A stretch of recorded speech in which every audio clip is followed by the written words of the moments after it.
Thank you for joining Rocky Mountain Tableau User Group's first virtual data summit. RM is committed to bring all the data enthusiasts together and see how we are impacting data-driven solutions in both private and public sectors. So we are going through unprecedented times with a global pandemic that is affecting healthcare systems, economy, unemployment, and every major sector. For all these, data is the key in helping all these aspects of recovery, right? So we have a great lineup of speakers for this data summit today. They are going to share with us on how the state of Colorado is navigating the pandemic recovery, how Governor Polis is progressing his vision of transparent data-driven governance, how Colorado's Department of Public Health is making a major impact by keeping citizens of Colorado informed with timely and relevant data. This is greatly reducing our residents' anxiety during this toughest time. Tableau is a major player in building these dashboards that help visualize the data for Coloradans. We have a special guest speaker from Tableau who is also going to present on vaccine management. So let me introduce our first keynote speaker, Wendy Lee. She is CEO of Energize Colorado. Wendy Lee is a leading expert in digital innovation strategy and ecosystem development. As an experienced CEO, board member, and strategist, she advises government, public-private partnerships, and global enterprises on growth through innovation. As a CEO of Energize Colorado, Wendy mobilizes resources and relief for small businesses, nonprofits, and individuals recovering from economic impact of COVID-19. She leads a team of inspired innovators from Colorado's private, public, nonprofit, and academic communities to revive and invigorate Colorado's economy. Wendy was named Woman of Influence in Silicon Valley and San Francisco. She graduated from University of Mississippi in business administration, and she lives in Boulder, Colorado. Please welcome Wendy Lee. Yeah, thank you, Srini. Thank you very much. Quite an honor to be here. I will say I have been engaged with Tableau in some form or fashion since day one of this entity. So it's quite an honor to come full circle and be amazed with the work and the capability that you as a group have provided to our state, to our governor. It's my experience that data, like your experience, provides insights. And you guys are unique in your ability to visualize those insights in a way that really allow all leaders at all levels to take serious strategic decisions and create unique solutions, in this case, to a lot of problems we have, right? A serious set of problems. So I have about 30 minutes, and I'm going to do a thumbnail so you'll get Energize Colorado squarely in your mind and maybe in your heart too. We'll see how that goes based on the presentation. So I want to dial in so you'll know what we're doing, why we're doing it, and how. And then when I wrap up, I'll have a few asks of you, and just imagining that the idea of what we're doing could be interesting to you. Just a few points to support Srini. First of all, I've never been a public servant until now. I'm a volunteer public servant, along with hundreds of other volunteers. But when you think of Energize Colorado, think of a statewide effort, volunteer-led effort, focused on businesses that are 500 employees or less across the segments that you heard Srini mention, from nonprofits to startups, to rural, to front range, women-led, minority-led, veterans-led, right? So small business definition came from the SBA, and we had to lean in to segment so we could activate programs that could actually bring some relief, not just financial relief, but a lot of relief to these small businesses. So that's how I want you to dial us in. And by the way, our birthday was March the 23rd. So this is an early stage, independent nonprofit startup that's not 8 months old yet. So there's a lot that's happened in those 8 months. So I'm going to dig in right now and dial to my screen. Okay, can everyone see that? Yep, thumbs up. Thanks to those who are giving me that cue. Okay, so we love the pictures of Welcome to Colorful Colorado, and certainly we are that in spades. I do want to be precise, though, with the size of the problem before I go into all the Energize Colorado stuff. So you're data folks, and so data people, so you'll understand our need to do this. First of all, there are 4 crises that we sense, feel, and worry about every minute of every day. One, of course, is the public health crisis. That is the beginning of this cycle of crises that I'm talking about. The second, of course, is the economic crisis, which at least in this go-round was driven by COVID-19. Then we have a serious mental health crisis. And on top of that, we've now been re-exposed to what I would call racial inequity. So in our hypothesis that really drove us to tee up and launch Energize Colorado, we said, goodness, this is a hairy, complex set of crises that the private sector needs to lean in to support the public sector over time. And so since March, we've been doing that. In the state of Colorado, important to know that 97% of our businesses fall in the small business sector. Very different from Ohio, where I was before returning to Colorado. There, it's a big business state. Here, we have some very large businesses, but mainly it's a small business ecosystem.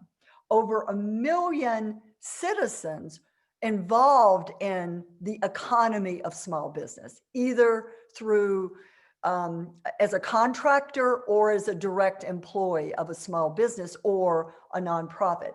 So the pressure on that economy, that economic dimension of our state is acute. And because we continue to rage with this pandemic, and we go through waves of the rage of the pandemic, we're all on alert about what we can do to actually execute on specific solutions to provide relief and solve some of these problems. Now, specifically, you're going to see, okay, let me get this set up here.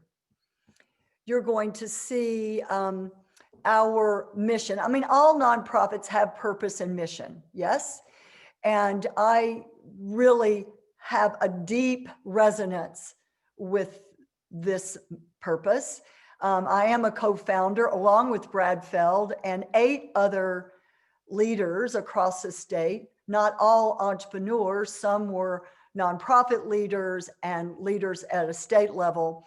But just imagine our complete dedication to building a resilient and inclusive ecosystem.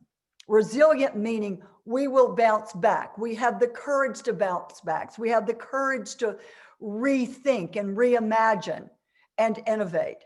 And then we know we must be more inclusive as we're building out this new ecosystem, or a different kind of ecosystem. And as you heard, we're led by volunteers, and they are spirited. and they have high tolerance for risk in that we experiment a lot. Some things work, other things don't.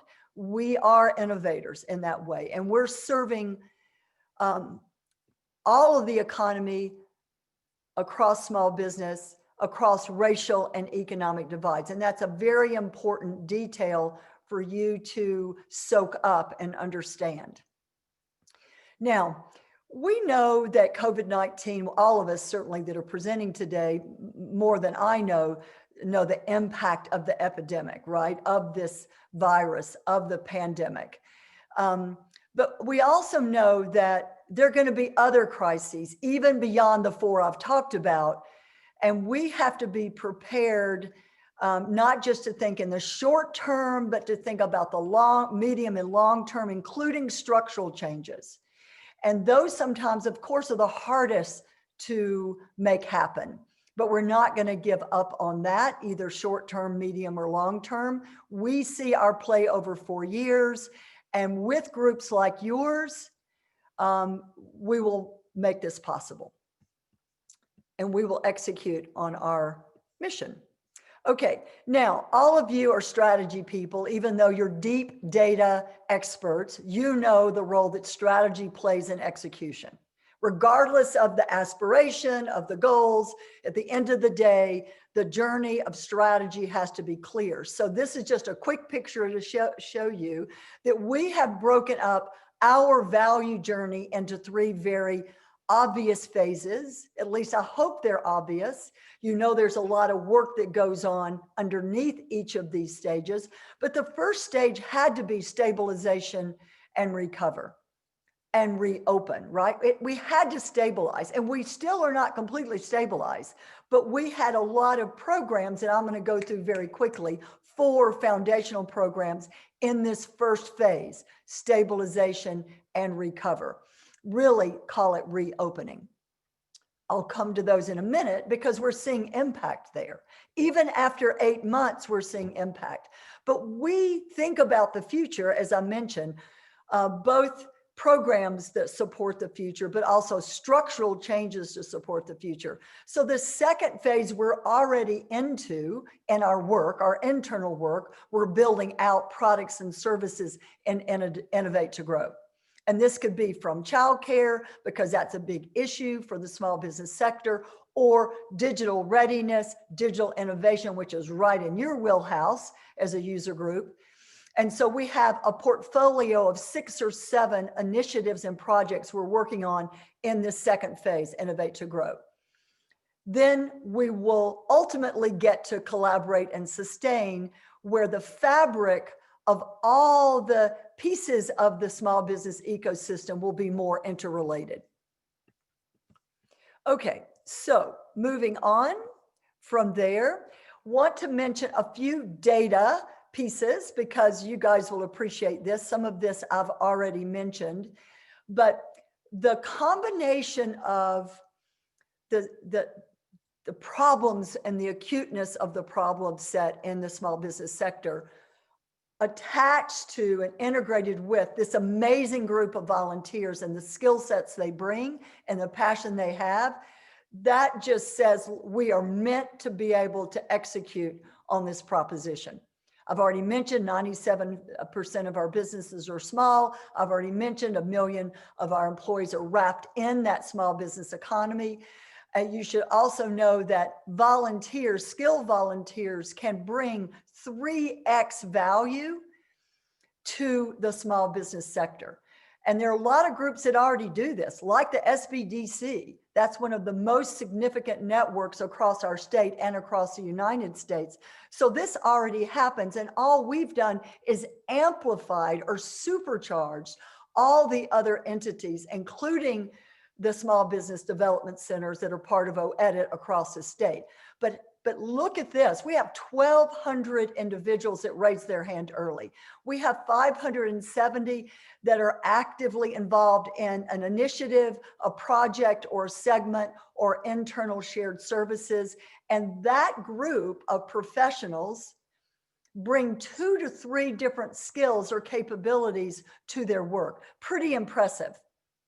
And we're really proud of that. So We were built to do this. Energize Colorado as a group of volunteers built to do this. And what an honor and pleasure it is for us to deliver this value. Now I'm going to go through some of our foundational services very, very quickly, just to give you some of the impact numbers, because I know that could be interesting to you. The GAP Fund was recommended to Federico Pina and to Betsy Markey, who leads OEDIT, and to Governor Polis on April 1st. We actually started implementing this particular foundational initiative on August 31st. We've done 2 rounds. We've had 5,600 applications, and we have deployed, well, let's say this, 90% of the submitted applications for grants or loans have fallen within our priority groups, which are, first of all, small businesses, 25 employees or less, women-led, minority-led, veterans-led, or rural.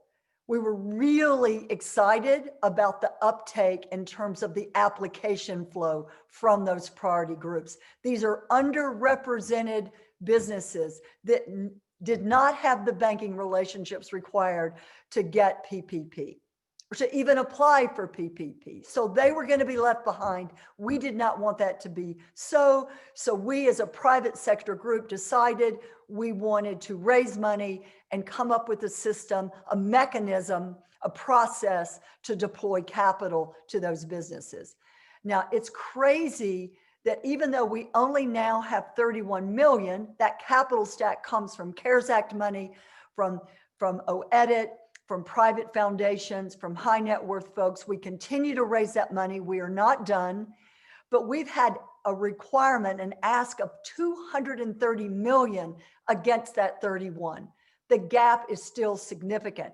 Therefore, Kent Thiry, who leads the GAP Fund, he is the chair, former CEO and chair of DaVita, a Colorado-based company, healthcare diagnostic company. He and I and Brad Feld know we have to continue to raise money. So the 31 million we're currently deploying, mainly grants, some loans, we're just getting started with that. Okay, here's a little data for you to look at. In round 1, we only deployed on purpose 6.7. We chose to take only that amount from the 31 and put it through the pipes down through CHAFA, Colorado's Housing and Finance Authority, down to local lenders that really understand these small businesses, because we wanted to test things out. You're technology people, we knew we had to iterate the system. Even so, we awarded 547 grants. 99% of those grant allocations were in the priority business sectors. That made us very happy. 97% went to BIPOC and women-owned businesses, and 58% of those awards, as you see in the slide, went to BIPOC-owned businesses. We're pleased with that first round. No celebration here. The problem is still acute, but we want you to know about that first round. So we actually closed a gap. Remember, we're gap fillers. That's what we do. We're looking for very specific problems we can solve uniquely because of our skill set. And we also help other entities to supercharge their efforts. But we closed this gap. Here's the multiplier for the Black and African American businesses. Now, again, no celebration here. I'm just reporting data. A lot more work has to be done. So please know, no celebration, but we have to measure our work. This is CARES Act money. So the data is non-trivial to communicate to our audiences. Then on rural business, which was another one of our priority groups, we closed the gap at a 4.2 multiplier. So, that's good, meaning progress is being made, but only around a small amount of the money, right? You remember that. So still a lot of work to do. GAP Fund, by the end of December, we would have deployed somewhere between 20-something million of grants. And then we will continue to raise and continue to deploy the loans, which are low interest loans. Grants have more appetite around them, as you can understand, because that's non-dilutive capital, but these loans are going to matter too. Okay, I want to go now to mentorship, which was the second initiative that we launched. Very, very important. It was launched in April. To be honest, we had no idea this would be as successful as it was, as it has been. It made sense to us that we would do it, but you can see the numbers here. They're quite amazing, and there are 4 particular areas we focus on. We partner with the SBDC in this particular initiative. So look at that. We've had 981 requests for help. We've completed 788. We've connected mentors from a wide range of the public and private sector with small businesses. Those 1,200 connections are beginning points of value add. Relationships will be developed. We will continue to drive this initiative. We're very proud of it. It's one of our first 4 in stabilization and reopening. And now I'm going to go to the next one, which is mental health. Remember, these were aligned with the 4 crises that I mentioned in the beginning and that Srini actually teed up on our behalf. So mental health, we just imagined this would be difficult. We also knew that not everyone would raise their hand immediately because vulnerability is not everyone's jam, right? Not everyone wants to do that. We're really, really pleased that we stuck with this. The uptake of this particular service, which is free, is stronger and stronger, and our partnerships are leaning in like never before. Proud of that. So let's be specific with the capability. This is the last of our first 4 foundational initiatives, so I'm almost done. In the reopening, we have 3 or 4 different capabilities in this initiative. One, we offer PPE through our site, and that was funded by other nonprofit donations that still exist. We've served it's been about $5 million of product, 800,000 units to small business, rural hospitals, and community hospitals. We did that free. As many of you know, we've really doubled down the minority community in Denver. They use CARES Act money to fund it. We're really proud of this. Plus, we're partnering with GCI on their testing and infrastructure capability, and also with a group around the manufacturing sector that have also built some very interesting capability to certify the reopening of a business. So this particular band of work is a partnered effort. We did not build this from scratch. We actually built this with others, and we're the distribution channel for it. Now, take a pause. We've talked about the seriousness of the problem. We've talked about the set of crises that haunt us every day. We've talked about Energize Colorado being a statewide volunteer effort. And we've talked about the strategy and the journey of value. We imagine this work. I have offered my services as a volunteer for the next 4 years. I love being a public servant. It's a new thing for me, and it triggers every intellectual and heart-based cell I have. Now, what about you?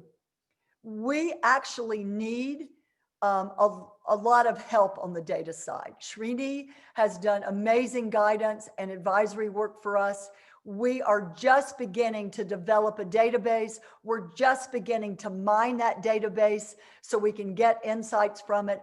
We had 0 when I first met Srini. Now we have 27,000 local businesses in our database. From 0 to 27,000 is good, but we have a market of 670,000 of small businesses across the state. Our work is just beginning.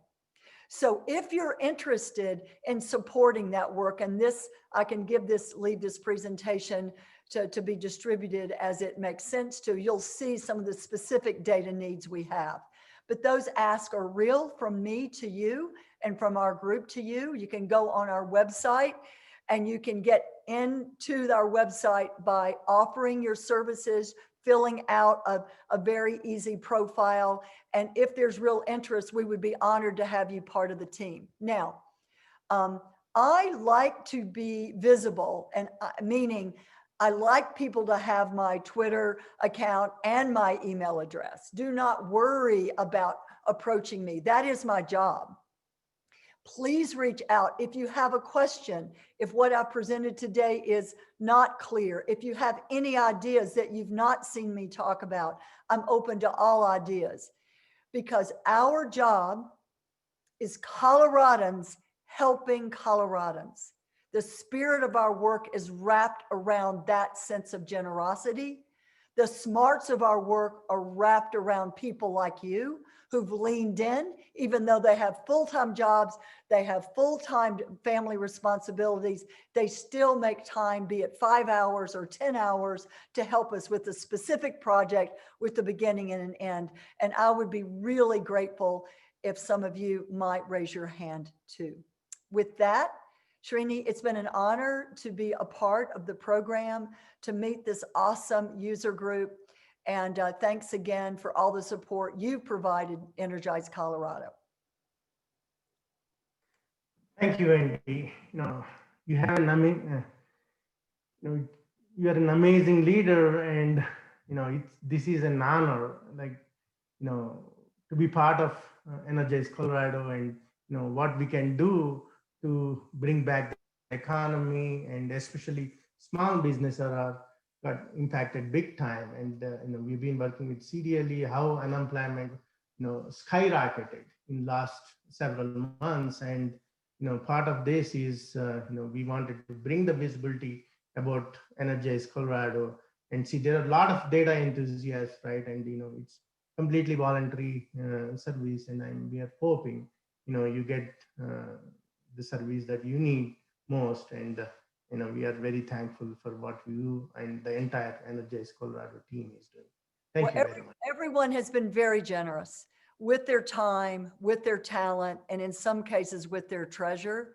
But this has been the most significant project I've ever been involved with.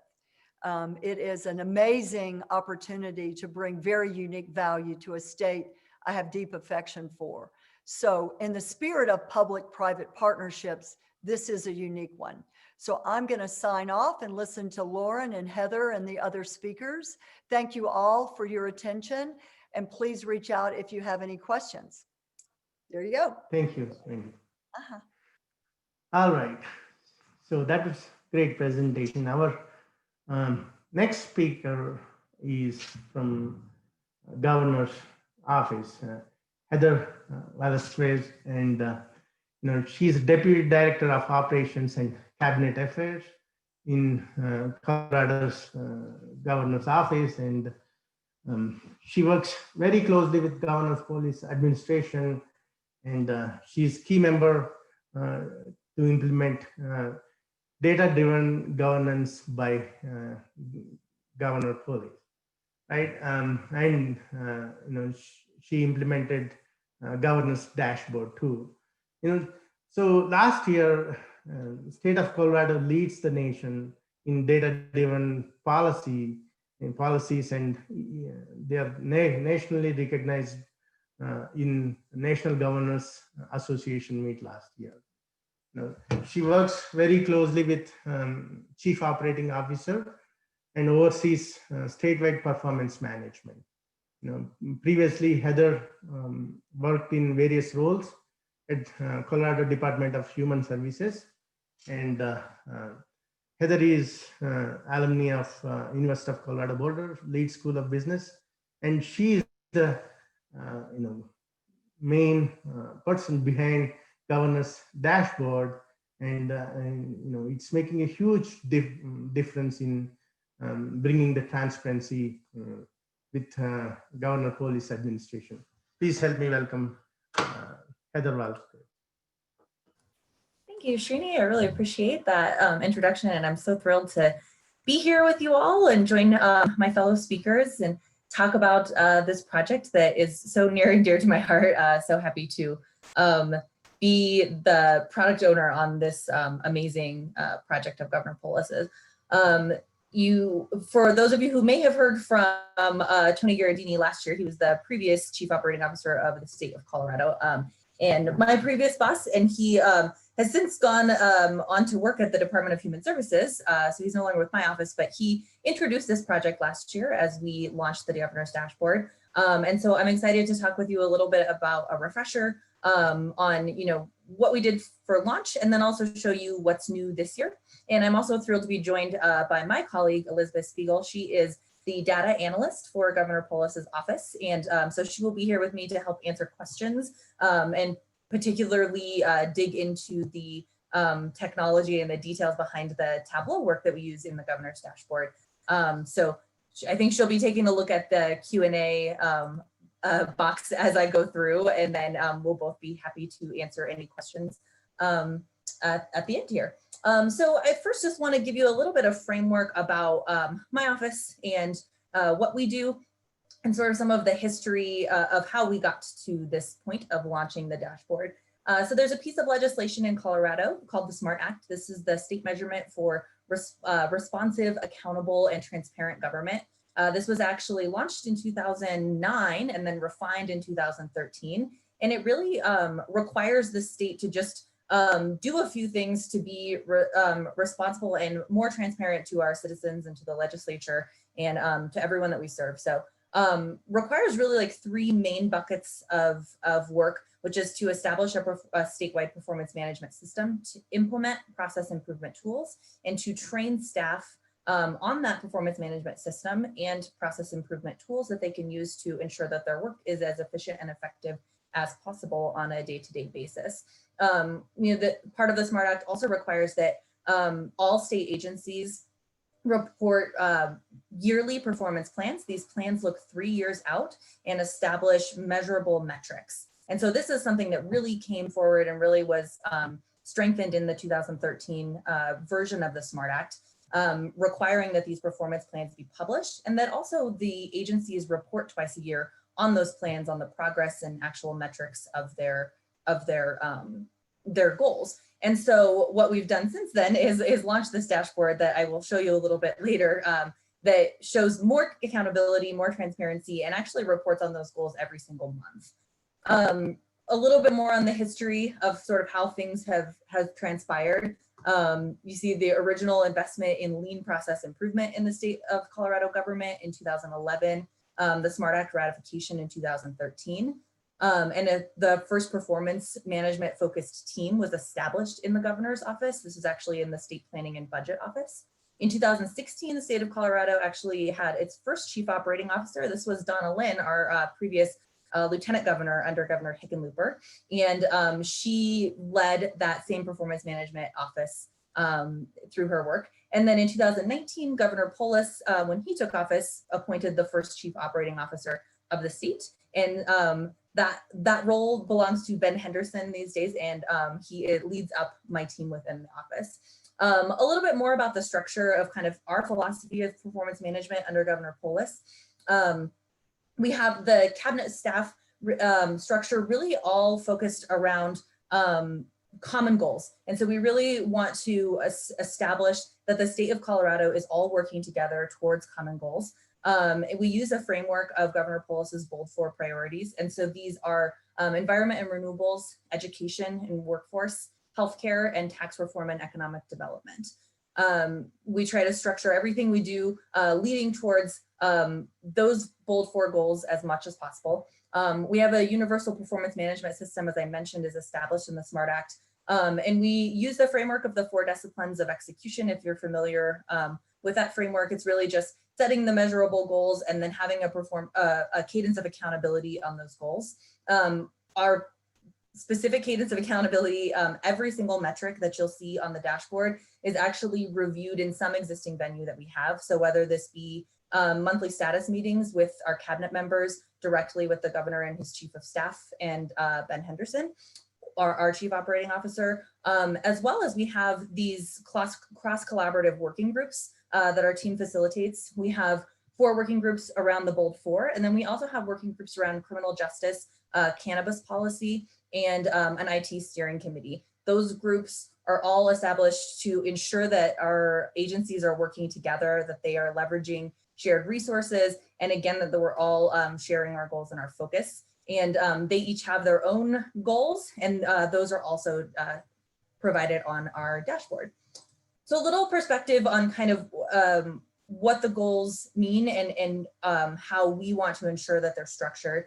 The state of Colorado has actually adopted the evidence-based continuum that you see on the screen here. And so this has been adopted not only by the executive branch, but also by our legislature to really say that everything that we do should be based in a theory of change and should be in some way supported by data. So you can kind of see the way that this continuum steps up. You start out with a theory and you start to work on proving that theory. And then you get up to step 4 where you're actually evidence informed. You're actually showing that the theory that you have, the goal that you're working on is making progress and affecting outcomes to our constituency. And then the highest level on the continuum is really that you've been able to prove that the work you're doing is having the effect that you wanted it to have.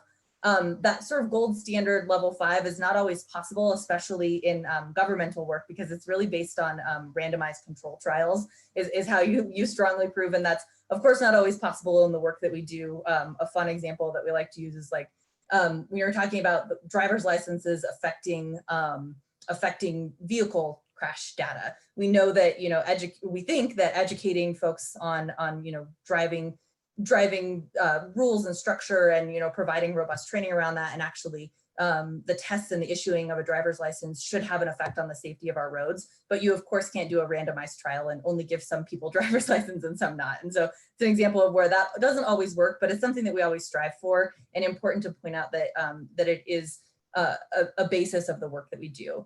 Another thing that's sort of a fun example is this correlation versus causation. When we're talking about data, correlation does not always mean causation. And so there's this human element that you have to always include when you're presenting data, and you have to be careful about the way that you're presenting data and ensure that you're really going back and testing and proving what you're doing. And this example is actually from a really great article about this exact point, where it's actually a chart of films in which Nicolas Cage appears over the years from 99 to 2009, with a correlating data point of people who drown by falling into pools. And it looks very much like these two things are connected. And of course they're not.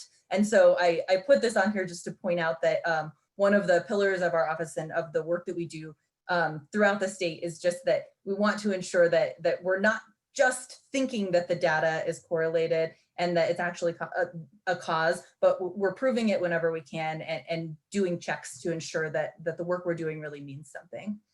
So that brings us to how we establish metrics that actually go onto our dashboard. So I mentioned the governor's bold 4 priorities. They're again outlined here.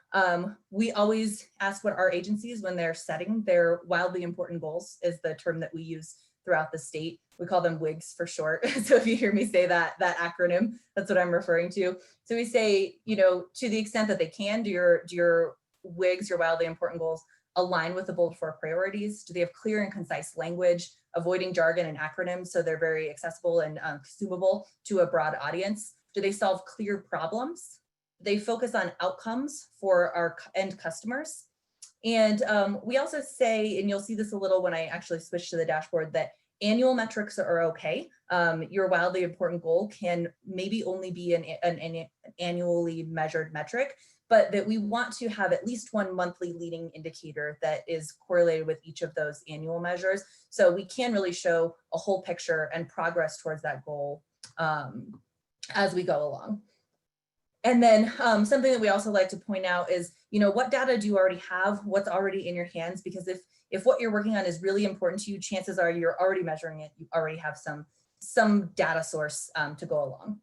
And then the actual structure of our goals is in this form of from X to Y by when, by like an end state. And so we always make sure that we set a finish line for ourselves. And so even if we don't cross the finish line at the date that we aim to, that we stick to it, and that we make sure that we're accountable to that. The way that we structure this on the governor's dashboard is actually by the fiscal year. This aligns with how our budget works. And so you'll see all of our goals appear from July 1 to June 30th of the following year, that is the state's fiscal year.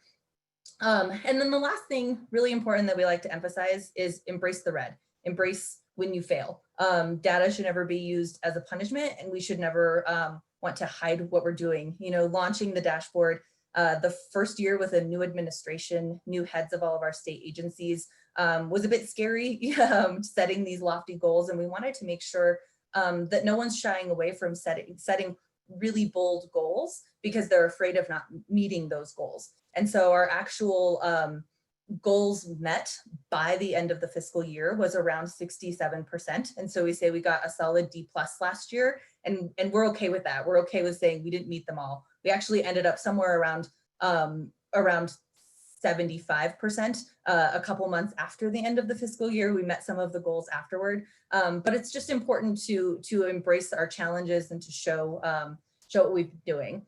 A really great example of this is one of our wildly important goals for the Department of Labor and Employment that was displayed last year. We had a goal around increasing employment in Colorado's 14 key industries. And you can see as we were going along that things were going really well. And then COVID happened and had a huge impact on our economy, especially in these emerging and growing industries. And you see that this number really dropped off starkly. We didn't pull this from the dashboard. We didn't try to kind of bury this away. We said, this thing happened and here's the result. And then you also see that the data starts to trend up. We started to rebuild, and we have a new goal this year around, rebuilding the economy, and all of the great work that Wendy touched on is helping with this. And so it's just a great example to point out that, there are so many things that affect the work that we do, and that's okay. Let's just make sure that we address those things, that we watch the data, that we know what happened that caused that stark drop off, and we're addressing it, and we're working to bring things back up. And we're addressing that, we're focusing on the right thing. So maybe increasing employment just in those key industries isn't the right focus going into next year. We have a broader economy-wide employment goal going into this year. I say next year, but it's this year. We're already halfway in. So going into kind of what's different this year than last year. So last year, we really just displayed and focused on our lagging measures, the main goals. So I have a fun example here that utilizes the governor's chief of staff in her fandom of the band Widespread Panic. So this is just an example of what we've changed. And so, and how we use lagging indicators and leading indicators together to show a greater picture. So we have a fake example that Lisa has a goal of increasing her Widespread Panic fan club membership from a level 2 to a level 4 by the end of the fiscal year. And this fan club status is actually only updated once a year. So if we put Lisa's goal up on the governor's dashboard for a full year, you would not see that data change at all for the entire year, and it would just be sort of a flat line. And then when the fan club membership is updated, we would hope to see it kind of jump up. But that's not very compelling, that's not very interesting, and it doesn't really show a total picture of what's happening. So we say, let's dig a little bit deeper. What actually has to happen? How does Lisa know that she's making progress towards bumping up that fan club status? So we look at what's the criteria for level 4 gold status. The criteria is that she has to attend a minimum of 20 concerts and make a minimum amount of social media posts. She has to attend fan club events. This was, of course, an example pre-COVID. These are virtual fan club events now. And then she has to buy a certain dollar amount of the band's merchandise. So, okay, these are the things that she has to do. These are things that she can do month by month. And these become her leading indicators.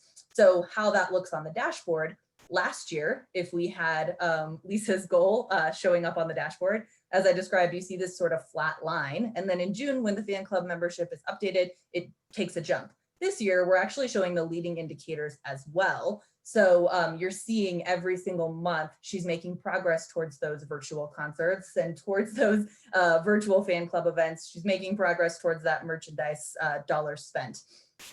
And you see a greater picture of what's happening. And again, this goes back to that correlation and causation. This is the first year we've displayed leading indicators. We, of course, tracked these in years past, but we're really asking for more data from our agencies, asking for more. And, we're almost at the halfway mark of the year, and we're excited to start to see, as we achieve more and more of these leading indicators, is your lagging indicator actually moving? Are these two things correlated, and are they actually a cause and effect relationship? And sometimes that happens over multiple years, and so it's definitely a many-year investment. So that brings us to the dashboard itself. So I'd like to take some time to actually show you all the actual dashboard and kind of the structure and what's changed and what we see this year. So sometimes when I'm presenting, this is a little slow to load. So if it does a refresh, I apologize, you'll have to bear with me. What you see here is one of our department pages. The dashboard is actually separated by the bold 4 working group goals that you can see under this key issues and performance, as well as by departments. So when you go to the departments tab, you can actually click this drop down and see goals for any of our executive branch agencies here. You can also click on the drop down and select which year. You can see our goals and the progress that were made last year. And this will be a default view to the current fiscal year, but the intention is to keep that archive going, so you can always look back at past performance and see how we've done in the past and what kind of goals have been set and how things evolve. So this year, looking at the Department of Agriculture, you see a great variation in these lagging indicators, these wildly important goals at the very top. We have one that's measured monthly, one that's measured annually, and one that's measured quarterly. So we have that different way to display the data versus kind of that flat line if we have a measure that only gets data once annually. This top dark blue box here are the titles of these wildly important goals. And this is actually how we aggregate the data for the leading indicators that are associated. So as you scroll down to kind of level 2 here of how the Department of Agriculture or any other department you're looking at will accomplish their wildly important goals, this is where you're able to take a look at those lead measures. So you see the title of voluntary stewardship here, which correlates with the leading indicators here. And as you click through these headings, this will switch up and show you the different leading indicators for the different lags. You also see, just from a structural standpoint, some things we've changed. We've changed our color scheme this year to be more accessible from an ADA perspective. We're using kind of a gray and orange in this goal met, not met. So actually, as you see these goals start to be met, these data points, bars and points on the line will actually turn orange as the goals are met. And that gray orange contrast is a visual accessibility aspect that we've enhanced in 2.0 of the dashboard. We've also added directional arrows to show a great picture of which direction the data should be moving.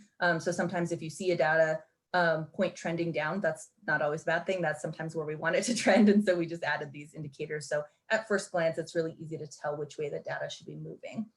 And then I want to switch to another page here, to the Department of Natural Resources page, to show leading indicators. The way that our dashboard is structured, you can really see around 3 on a page that come up really easy to see, but we wanted to make sure that the agencies could tell as great of a picture as they want. And so we've added a second tab option. And so we can have sort of infinite lead measures. What's cool about this is last year when we launched the dashboard with only our lagging indicators, only our wildly important goals, we had around 70 measures that were displayed, and we launched this year with over 260, and I think we're well over 300 at this point. We add leading indicators as the work goes on. So, you know, as you scroll to the bottom of the pages, you have this button that says, click here to see the additional measures, and you get to another page that allows you to see even more indicators. There are only more for one of their wildly important goals here, but if there were more, you would see that same breakout where you could click on the different titles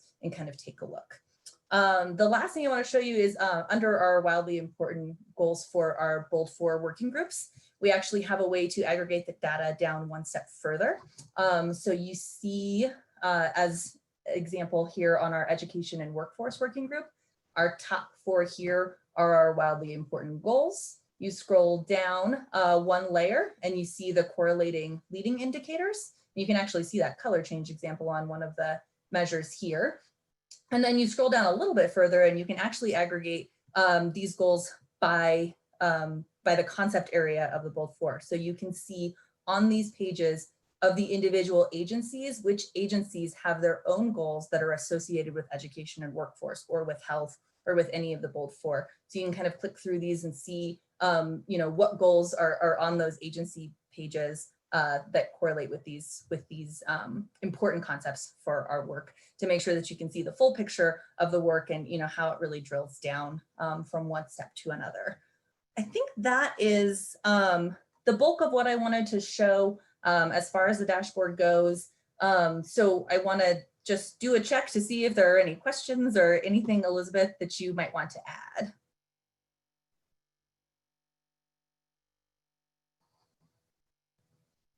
All right, well, Srini, I will turn it back over to you. Thank you so much for having me. Thank you, Heather. And it's, you see, governance dashboard, it has every agency, and you can find out about like what any agency is doing and how transparent it is. That's why governance dashboard won these awards at National Governance Association meeting, and you see how it's the CDLE unemployment rate, how it dipped, and how we are trending in upward direction. So what all the efforts like Energize Colorado, all the efforts of government police, you can see how it is helping during this unprecedented pandemic time, and we are very happy to see how we are data can make the difference, right?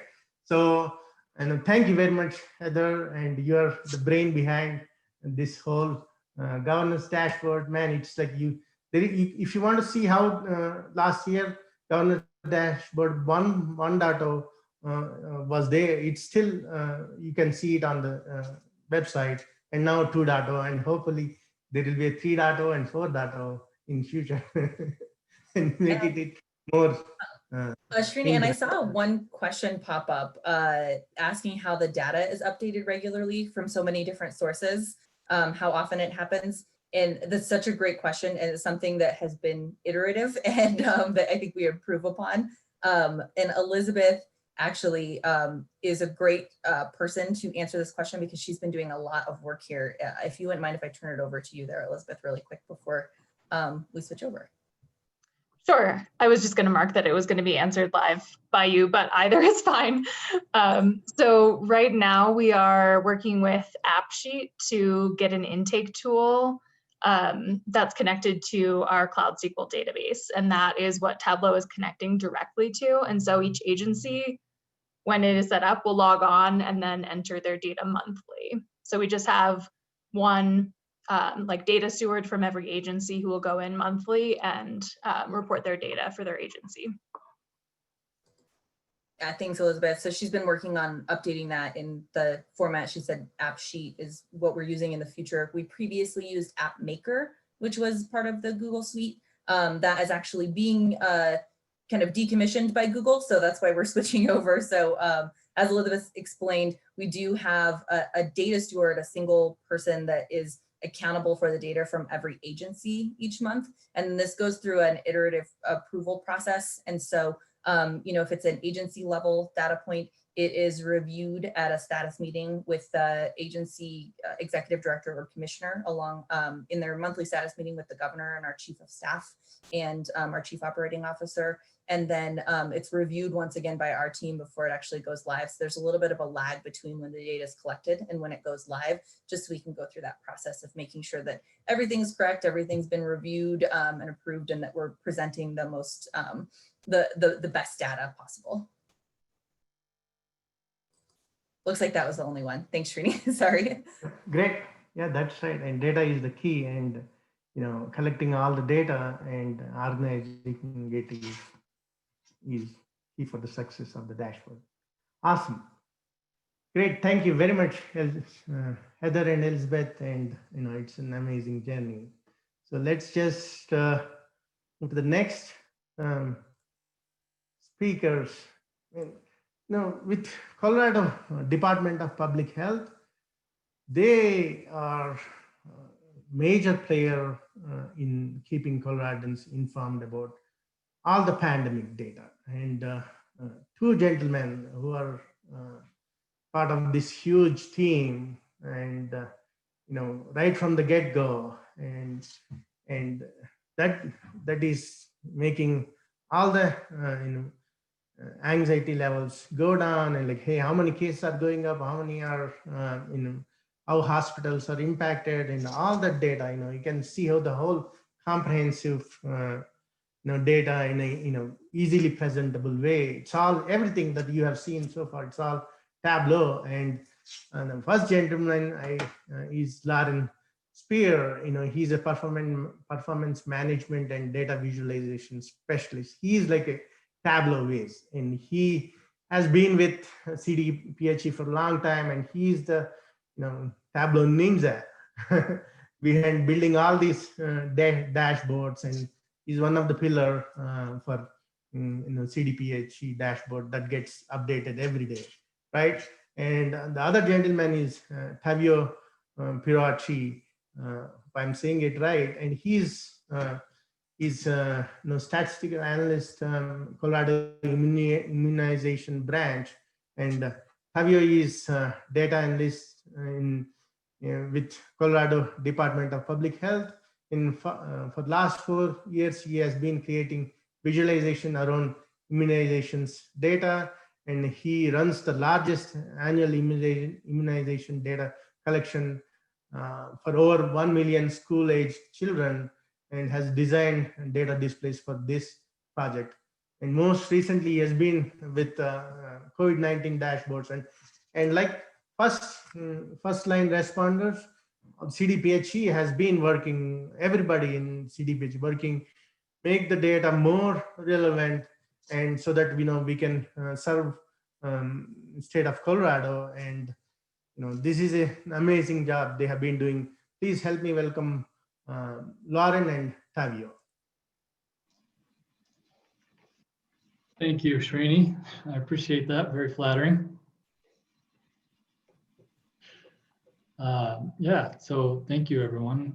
Welcome. Just want to give a big thanks to our previous presenters, and I'm really happy to be here. I also want to say, the governor's commitment to open data really can't be,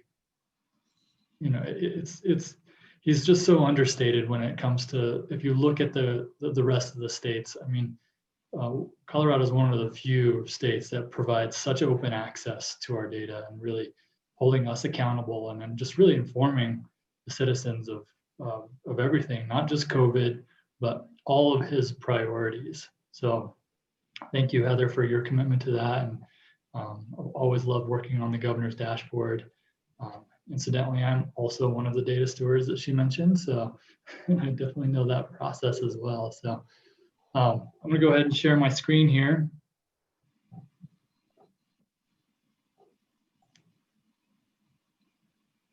So I'm just going to do a real quick brief introduction to just kind of give you guys a little context of our COVID dashboard. If you guys have any questions, go ahead and chat them in there. I imagine you'll probably have more technical questions once it gets to Tavio's turn, but my section here will be pretty quick. So I titled our presentation here "Going Viral" for 2 reasons. Of course, we're talking about this global pandemic, but also, we as analysts, these kind of like, unseen people in the background of public health, oftentimes were thrust in our visualizations were thrust into the spotlight, into every room, on the news, on every single person's device, and it was just overwhelming, to say the least. And so I have a couple of numbers here to show you all basically what I was talking about. So, the first iteration of the dashboard, before I passed it over to Tavio and the immunization branch, I had gotten 2.3 million views in just 2 weeks. And then subsequently, until today, I just looked at the numbers, we have 23 million views, and that's just on this main COVID dashboard. We have a bunch of other dashboards that are also equally as viral, as it were. So let's talk about what those first iterations were. So this is the very first dashboard I made. It was the Sunday before the shutdown, before the outbreak in Colorado had really started, only 101 cases. And I gotta thank Tableau. Tableau was on it early. They built dashboard templates for us to use. And this literally is a downloaded copy of that template that I filtered for Colorado. And I went over to the, well, I didn't went over, but I emailed the immunization branch and told them, hey, I've got a dashboard started here. Let's start making a dashboard. And so that quickly turned into something that they thought was much better, connected to our data systems, showing a bunch of metrics that we thought were relevant. And right away, within 24 hours of the craziness that started there in early March, we had really 5 dimensions that we could reliably talk about, including kind of breakdowns of COVID itself, but also the number of people tested, which was, we were only one of a few states that were doing that. And of course, because I'm an analyst, I had to know exactly where we stood with other states. And so I went and looked at literally every single state's website to see what they were displaying. And I got Colorado there in second place in terms of just the number of dimensions displayed. And this is as of March 22nd. And Massachusetts there at the top. But Massachusetts, still to this day, they publish a PDF of all of their data visualizations, which I just think is absolutely crazy, and a total opportunity for Tableau West or East Coast team to try to convince them to just to show them that there is a much easier way to do this type of stuff. So, I want to talk about user feedback a little bit, because all of a sudden your dashboard is getting 80,000 views an hour, and you're on social media and you're seeing people talk about it, and you're getting these Colorado open records or Cora requests demanding more data. So, it was super overwhelming in the very early days of, hey, I expected the public to be like, hey, what a great dashboard. Your dashboard is providing way more information than every other state's dashboard. No, that's not at all what happened. All of a sudden, everyone was kind of hyper educated into epidemiology, and they needed to understand a bunch of statistics and what an outbreak meant, and all this, how to interpret testing data. It was very challenging. But I must say, I got to hand it to the people of Colorado. They really are incredible. I just went on to Reddit today.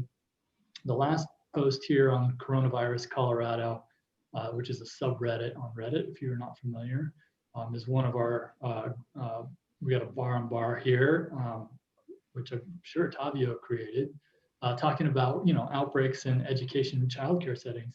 And I gotta say, like, there's 62 comments in here, and it's all this incredible collaborative discussion where people are, complimenting this graph, saying, oh, this is super informative, talking about what an outbreak actually means, and using our resources on CDPHE to say, hey, they're defining an outbreak like this. So, from the very early days until now, it is like a completely different world. And I got to hand it to all of the analysts and also our communications team to make all of this available to the public so people can find this information on their own. It has been really just a tremendous process, and see a lot of familiar names here in the Zoom meeting today. And honestly, it feels like we're kind of like old war buddies now from the trenches of the pandemic in the very beginning. And now it's kind of like, okay, we got our from a data perspective, we got our arms around this. And I think the people of Colorado also need a lot of credit too, because they went from like, I don't know, maybe 6th grade education in terms of data literacy to like grad school level explanation of what's going on with our R0 or our trend lines or whatever, 7-day moving average. So this is, I think, one of the positive outcomes here of the coronavirus outbreak is that, people are incredibly data literate, and they have just this appetite for information that just won't go away. And with Tableau, it just makes it easy, simply put. So with that, I am going to hand it over to Tavio, And Right. you can do the show and tell, which is, I think, the best part, because this dashboard is, I think, the best public-facing public health dashboard on the planet right now. So I challenge anyone to find a better dashboard that has more information in a better presented way than what Tavio has created. So with that, Tavio, take it away. That's more praise than I was expecting there. But if anybody does find that, I'd love to copy somebody else's stuff if it's any way we can improve. I'm always looking for stuff like that. There's one thing I do want to touch on real quick. It's not in our presentation. It kind of just actually happened earlier this week. One of the themes, it seemed like, from our keynote speaker, and thank you very much, Wendy, for being there for it, was inclusivity. And so I'd like to let everybody know that all of our dashboards are now available in Spanish. So there's Spanish links on our website for both the dashboard I'm going to show you and then our county metric dashboard too. All fully translated, all interactive. So it's the same user experience whether you are an English speaker or a Spanish speaker, which I think is really hats off to the folks here in Colorado, though, for helping make that happen. I don't speak any other languages, so I definitely could never have done something like that anywhere close on my own. So I just wanted to make that shout out for you guys. But as I'm kind of talking about that, what you're seeing right now on my screen is kind of our homepage for our dashboard. And I know Loren gave a pretty good overview of what things look like they used to be. So just, I guess, a couple general things we went for in this dashboard. We tried to eliminate drop-down menus wherever possible. Unless they're absolutely necessary, you don't see them. And I believe in our dashboard, there's just one drop-down menu now. We replaced these with interactive buttons. Kind of see those in a little bit. Two different kinds of buttons we use. Of course, the dashboard buttons up here that move between dashboards, and then you'll have parameter action buttons on each of those dashboards that will kind of control what it is that you're seeing. The idea that we went for, though, was to kind of essentially have one graphic per combo of selection of filters. At times, you'll see two if they're necessary, like a map, for example, that has a bar graph next to it. We really wanted to kind of maximize the space that we have for what it was the user wanted to see. If their goal was seeing cases over the last X number of days, whatever breakout they want to see, want to maximize that space so they can see and interact with what it is that they're interested in particularly. Everywhere too, you guys may have been seeing them, are these blue info buttons that are right here. Anytime you click on one of those info buttons, you'll get a nice big long string of text about what it is that you're seeing. All those info buttons are customized for whatever selections that you make. So you'll see information about what it is that you decided to click on and view. And I think that's one way that we've helped to enhance the data literacy of Colorado in general, is through those buttons. Now users don't have to, I guess, ponder the question or spam our media box with a bunch of the same questions. They can get that information on their own, which I think is really powerful for learning as well, being able to kind of come to that conclusion on your own and see some information about it almost firsthand. I guess, yeah, I will kind of dive a little bit into the dashboard a bit here. We do have a lot of options at the top. Construction-wise, these are all dashboards up here, and these are buttons that move you through the dashboard. Always have our home button over here to go back home. And then on each of the pages too, we end up with, like I was talking about too, these buttons up here, which are essentially Tableau's parameter actions being implemented into a button format. So users can see cases, deaths. We could look at maps. We have multiple kinds of days or types of days. Again, in this case here, just aggregated by week that we can see. Then it changes what some of our breakouts are, as we don't have 3 or 7 day averages by week. Our feeling was that didn't make a whole lot of sense. So those go away and you just are left with options that do make sense. We do try to help if you ever pigeonhole yourself, which I'm about to do right here, by selecting a week and something. You do get at least a title that tells you something's not available, giving you an idea that you probably should go back to see what it was you're looking at. But yeah, it's, again, pretty interactive. I think the buttons really make this something that's unique in a way, getting away from all the filters and things, kind of giving users that ability to see what the options are. A lot of that was born too from complaints we got from media members and the public that we were, quote, hiding things in filters. I don't personally think that filters hide anything. You can click a drop-down menu and see all the options in there. But that was the prevailing feeling, was that we are only showing you the options we want you to see. Again, not true, but I hear the case that was being made. So we switched to a string of buttons here that kind of make it front and center what it is you can see from our dashboard. And there's no hiding anything. All your options are smack dab in front of you at this time. Yeah, the other thing I want to emphasize too with some of this is on some of our bar graphs, and I see this a lot too. We do want to always look at things maybe in a different aggregation. We just do it by day and then by week, but of course monthly, quarterly, annually, depending on what kind of data it is, can certainly break it out different time frames. And Tableau doesn't always do the best job of keeping, for example, the bars aligned fully within a week and then going to a day on the same sheet. So one of the things we did have to do, there is a workaround for that. You have to derive your own formula essentially to create the sizing for all of those bars. But once you get that formula down, it's actually really nifty to be able to swap between day, week, month, quarter, year, and have the bars resize along the same sheet. It makes it look a lot nicer when you're able to do something like that. It's just one thing I kind of wanted to call out. That's I think a common want that a lot of people have to see things by day, week, month, etc., but then not wanting to create a different sheet for each of those time periods. Just wanting to be able to use a filter or one of our buttons that are there. But yeah, I'll kind of take you guys through a little bit more of it though. We do show things by demographics, cases or deaths, by age, sex, race, ethnicity.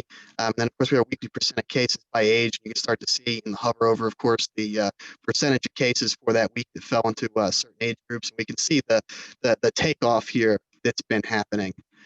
We've used a lot of the age and of course the race and ethnicity as well to kind of show some disparities, because you get the gray bar behind it, which is the Colorado percent of the population versus the percent of in this case white non-Hispanic or Hispanic, all races, Black, African American, etc. And so you can kind of see, especially here, some disparities in our race ethnicity for COVID cases.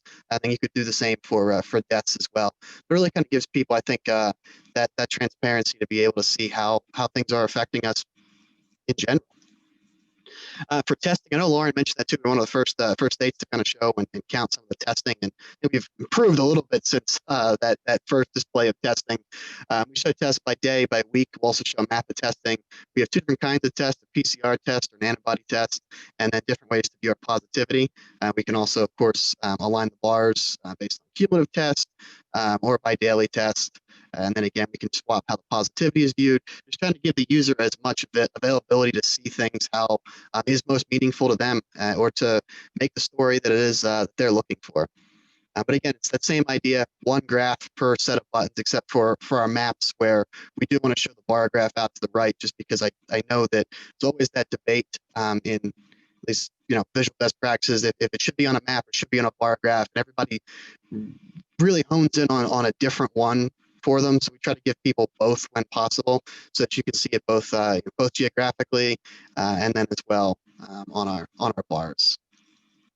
And we do, again, all of our rates end up getting colored in. One of the things that was a challenge for Colorado especially is we have populated areas, heavily populated areas like Denver, Arapahoe, Adams County, and then we have way less populated areas like Dolores County out here, or Kiowa County, and when we look at testing like that, you're going to have, like up here in Logan County, even though they're a small county, their rate is very large. And if I scroll down, Dolores is very small for their rate. And so one of the things that we did come up with doing was essentially using Tableau's formula for rank percentile and creating essentially either quintiles, quartiles, octiles, whatever best fits your data. In this case here, it's quartiles. And then essentially assigning a color to each of the quartiles, so that Tableau tries to get an even number essentially of buckets together for you. It helps so that you don't have something like Logan County washing out that high end of colors, or Dolores washing out the low end that we see with the default gradients. So using that rank percentile function as a way to kind of create your own gradient in a way that will continue to auto adjust as the data grows, which again is one of our biggest focuses here, is to always make things that can just live on without us having to really tweak or maintain them very much. Our hospital data section, I'm going to just FYI, I'm going to be skipping that regional level that's in the middle there. We're adding a section of that today that will go live at 4 o'clock. So I'm not going to preview something that nobody else has gotten to see yet. Check it out though at 4 o'clock. We've added some regional level ICU and hospital data that's pretty interesting to check out. But we do show information by hospitals at a hospital level, so aggregated across the state, and then at a patient level too. Again, all this information down here is available to see. Again, the goal being one graph per string of selections for us. Yeah, I think I think the currently hospitalized graph is probably one of the most telling ones for us right now, because you really do get to see that rise in COVID cases that we've been seeing. And I know it's a lot of some of the questions in the median things is it testing? Is it X? Is it Y? And I think the hospitalizations, the big increase here really helps to tell that story, though, that testing, of course, the expanded testing capacity that the Governor Polis has been very, very forthcoming with it can play a factor in having more of these cases. We know more of the truth, but seeing that huge rise, even just back middle of October, 428 to the end of October, right there, almost doubling on us there, and then subsequently again in the middle of November, almost doubling. Really, really telling that cases are picking up here in Colorado. So I particularly enjoy this graph here. I think the colors are nice as well. And then for our patient level, again, it's given that regional one for us. Check it out, though. Pretty interesting stuff. It does take a second for this one to build. We do show hospitalizations by age, sex, race, ethnicity, and then their post-hospitalization location. All this is patient-level data that we get from hospitals. So we try to show people some patient-level demographics as well. Next couple ones that I'll show through, we do show incidence and epidemic curves, 1 week, 2 week incidence and epi curve, and then some of our incidence trends. I'll highlight the incidence trends ones, the rest of them again. There's so much stuff that's actually in here, though. I can't show you everything in 30 minutes. I actually think I would run out of time doing it. This is the only place where we have a drop down, so I wanted to, of course, show that. It's the only time we maintain the drop down because of the list of objects that are in there. It'd be kind of hard to make all those into buttons, but nonetheless, that's the only drop down we have. It's kind of why I wanted to show it. This is, I think, one of the more confusing graphs that we show. It gets a little bit into some statistical analyses that are in there, and that's really where we try to harness some of the info buttons that just try to tell you that it's a smoothing trend. Our epi curve one, though, here we've always gotten a lot of I think a lot of interest around what these are, what these mean. And this is really where we kind of beef that info button up that really show what goes into making that epi curve, how that epi curve might look in a very normal distribution line that's not exactly real world, but gives people that solid idea of what it is that they're seeing. So just kind of showing you some of the power of those info buttons that we have. Syndromic data, it's data that we get, our Colorado syndromic data, we get those from a few of our Metro County partners. Our outpatient data comes from different practices across the state, mainly in Mesa County and Kaiser Permanente. And you are seeing out here to the right, that's why I did want to highlight this one too. You're seeing this filter out here. Of course, my dashboard line ends right here. I'm in that presentation mode on my local screen, so you see it, but since it's off the field of view for the dashboard, the public won't see it until, of course, it becomes a relevant filter to exclude, which is now, and it pops in there for us. And that's just one of the examples of that type of action that I think I use all over the place, that parameter hiding idea. So I just want to kind of detail that a little bit. I thought that was a good example where you can see where it's actually hidden and then it's hidden off the dashboard. And then when it's not hidden off the dashboard, that it flies in and it's something that we can then go ahead and use. Outbreaks, Loren highlighted one of the graphs that was in here, right here with the setting type for camps, education, and child care. So this one's obviously being used. We do have a couple other outbreak type ones. And I'm on the desktop version, so this doesn't, not a feature that works just yet on Tableau desktop. It does work on our website, does work on Tableau public or your server. We did embed an ArcGIS map into here, so that's pretty cool too. One of our GIS members here at CDPHE, Devin Williford, created a map of outbreaks in ArcGIS. So we actually have, if you click that button on any of our public-facing websites, you'll actually get a big screen that will pop up right here in Tableau. I'll actually show you at least the screen that pops up. Again, the map doesn't work on the desktop version, but you'll be able to interact with an ArcGIS website too, and then hide it and go back to Tableau. So that was a really cool integration that I think we were able to make with his partnership. Just again, another thing you can leverage too when mapping things becomes something that should be done in a GIS program. We can load it up right there and still have everything else going on in the dashboard along with that. So I think that's a pretty powerful type of tool. And then finally, too, we do get data. Well, everybody does. It's all public data from the CDC about provisional deaths. So we do show the CDC's provisional deaths by, again, very different breakouts. Usually by this point in time, everybody kind of gets what it is that's going on, how things are working up here at the top with the buttons. So I tend to run out of steam on the buttons and how cool some of the interactivity of it is. But yeah, primarily though, that's our main dashboard. Again, I think the big thing is no drop downs, all buttons, and then trying to make everything as large as we can. And one of the ways that we do that is even in, I go back to my case summary as an example. In cases, whether you have cases, whether you have, you go over here and you click on your maps or whatnot, all this stuff is contained essentially within the same area. It's just based on the parameters that are chosen of what sheets show up and which ones don't. So it's a really good way to use the same real estate over and over and over again. And I think that's a dashboard problem a lot of us run into, though, is real estate. We only have so much real estate, and using a lot of those parameter hiding, parameter actions, it's a way to utilize the same real estate, but actually show a lot of different things that are on there. Unless we click one of these buttons here, we don't move off of one dashboard. So kind of gives you an idea of how much stuff you can pack into one dashboard. And then cases or deaths, there's other examples throughout the dashboard as well, but I'll keep honing in on this one. This is an example of how much stuff you can stick on one sheet. You can see all of these 8 items here and then deaths. So essentially 16 items you could possibly see, and then many more combinations of them too. I didn't actually do that math right for anyone, but they're all on one sheet. It's just one sheet that's being conditionally modified by those parameters, both dimensions and measures. So I think it's a really powerful way to not have to load many sheets. Just kind of the last thing I want to mention though is something like this, though, optimization is really a key player in there. And if you're anything like me, built plenty of dashboards before using source data, never had to aggregate everything before, could do all the work in Tableau.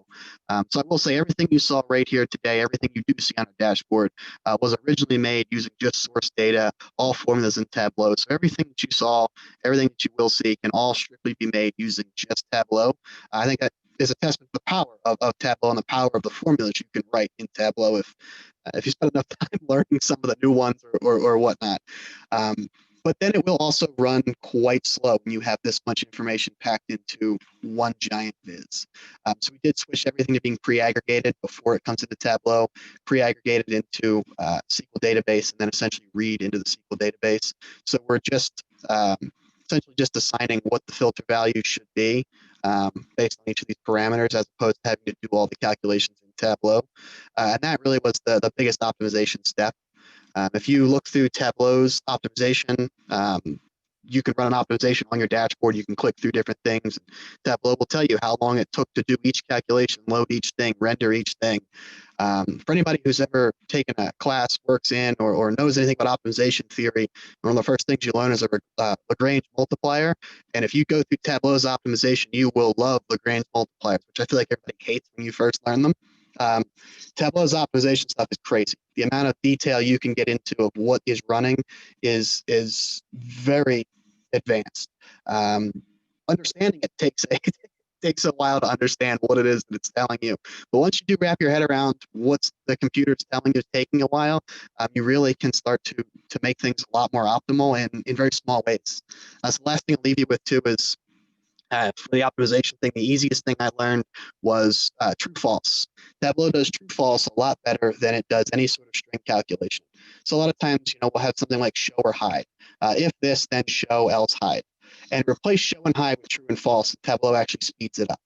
It does the exact same thing for you or for the user. And you can alias true and false, of course, as well, to being values that are meaningful if you wanted that to be the case. That was the biggest thing I learned was true or false. And we use that in all the buttons right here. Every time you click a button, it changes color. That's all simply just a true or false instead of, a string calculation. So I'll leave you guys all with that. I think we got a couple seconds, minutes, whatever it is left. Throw the chat, throw the questions up in the chat. More than happy to answer anything that you guys got or didn't cover. And check out our stuff on our website too. We also have a county dial dashboard too. That's pretty cool, showing all the counties, different dial levels and whatnot. There's an interesting way that you can kind of embed conditional imaging that we've done with that too. So you can check that out too. The dials are all conditional images that are essentially background maps. So nifty, crafty ways to make Tableau show you and do what it is that you want to do. Yeah, thank you guys for all your attention. And Trini, thanks for having us too. Thanks, Tavio. I'll help field some questions. We got just a few minutes here. Zohar Gaboa, she asked, sorry, I assumed gender there, my bad, Zohar. She or he, they wanted us to speak to the development process. How did we come up with these initial charts? How did they change? What was the review process? And I can speak just a little bit early on. It was just our experience, right? Like I got my start in Tableau in environmental epidemiology. And so I was building epi curves for, West Nile virus and childhood lead poisoning and all these different environmental, toxin type things and zoonotic diseases. So that's, really our experience came in, but I think later on we started to get this incredible amount of user feedback of people just not being able to understand stuff or accusing us of hiding things behind filters like Tavio said. But yeah, Tavio, what does your review process look like? So our review process, I guess I'm going to talk from moving from where the dashboard that we showed to this platform here. I kind of built a lot of this platform. I'm not going to say in secret, people knew it was happening, but in pretty unconstrained fashion. And then we showed leadership, essentially CDPHE leadership. It's JIC, governor's office. Everybody kind of takes a look at what it is that we've created, kind of gives their stamp of approval. But if you're looking at what, like, again, the page I'm on here, I keep harping on my case summary page, but it's, I feel like, the most informative one too, at least for that initial what's going on in the state. Here we are. How do we come up with counts? How do we come up with cumulative 3 and 7 day average? So a lot of that though was talking with our subject matter experts, talking with our epidemiologist, Rachel Hurley, our state epi, kind of just weighing in on what type of metrics though are valuable from an epidemiological sense. And then some of it too is our own intuition though about what looks good. I'll use the map as an example though. I took most of this. This is Loren's original map for the most part here, with a little bit of my take on it, with not having the background counties showing up there. But one of the things we thought was people like to see things on a map. People like to see things in that fashion too. So some of that too was just our own intuition, our own experience too in designing and making these things. And then lastly too, media and user feedback too. When people would ask why something isn't there, where can I find X? And X didn't exist. It was something we thought about making that. Talk with our experts, talk with ourselves too, if it's something that was worth seeing, or if media kept making a continuous request. If we had multiple outlets wanting the same information, well, let's make it available to everybody then. That way they can come directly to the source and get that information if they're not a follower of XYZ media.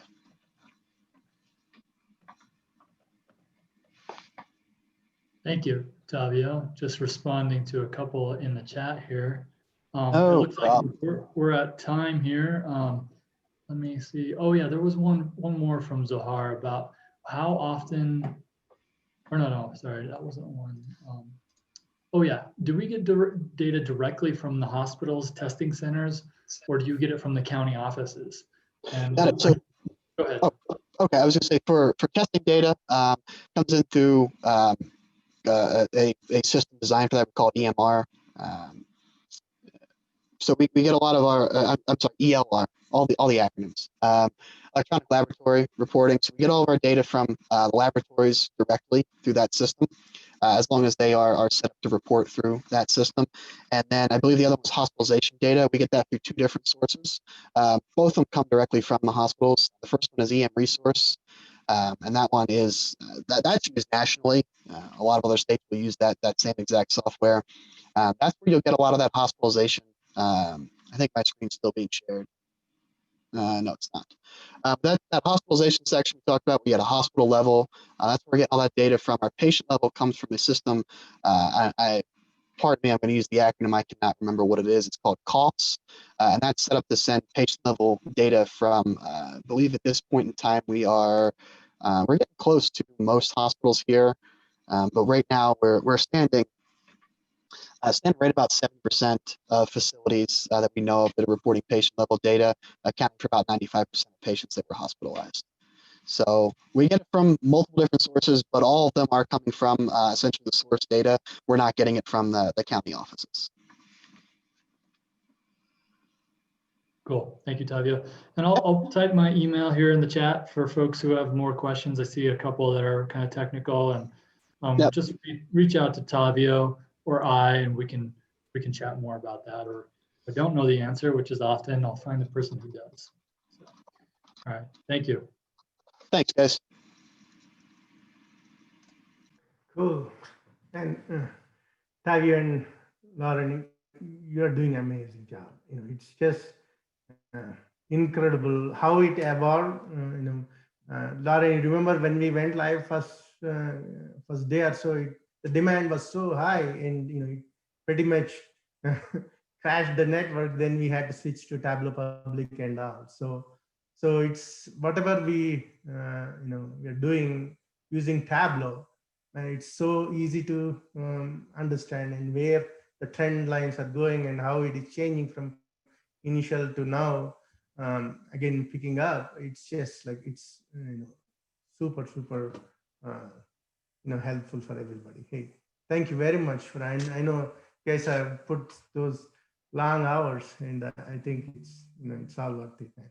Cool, awesome. So if you have any questions, please reach out to Tavio and Loren. It's one of the best visualization you can see on CDPHE, public health dashboard. Cool. So we have our Tableau has been always this is 6th year in running for Rocky Mountain Tableau user group, and every summit we have a great Tableau team member presenting to us, and they've been very supportive, and how we have evolved locally, and we have grown to the largest Tableau user group here. So the next speaker is Dave Kopniske, and he's the senior director in one of the main pillar for Tableau local and local government and educational SLED team. So he built up this this practice, this vertical, and and he implemented both at small scale level implementation to the large scale enterprise level implementation. He has 23 years of analytics experience, and he's like grown this Tableau vertical to every state in Colorado. Please help me welcome Dave. Thanks, Randy. Can you hear me okay? Yeah. Excellent. Cool. Hey, nice to meet you, everyone. Again, my name is Dave Krofnisky. I'm based out of Cleveland, if you're curious where I'm calling in from. And as Srini mentioned, I've actually started this practice here for state and local government at Tableau about 6.5, 7 years ago. I actually worked with the state of Colorado for one of their first public dashboards they put out. I think it was on opioids we were working on way back when. So I've even been with originators, working with Colorado with Tableau, getting some stuff published. It's been a really exciting journey to see where you've come. And before I even share anything or say anything, my gosh, the stuff I've seen today that these teams have put together, it's some of the best stuff I've seen across the entire country my whole time here. So the governor's dashboard, the COVID dashboards, insanely impressive stuff. And I think I would agree. There's not many examples, if any, that are that inclusive and presented that well. So really kudos to those who have done all that work in the sessions I just watched prior to mine. The piece I'm going to talk about, a little bit looking forward now. We saw obviously a lot of the statistics and KPIs for the governor's dashboard. We saw, of course, a lot of the COVID stuff.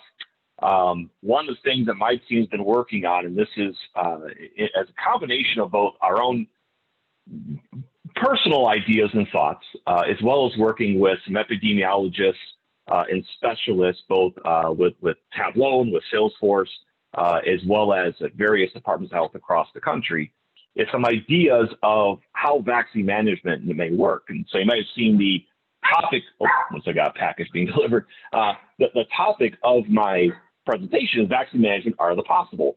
And that is definitely a combination of both what dashboards could look like from a design perspective, but also just what vaccine management as a process and the data or the supports it may look like. I'm going to be sharing my screen here in a second. Let me get this going here. And if you can see my screen, someone just give me a thumbs up or we see it.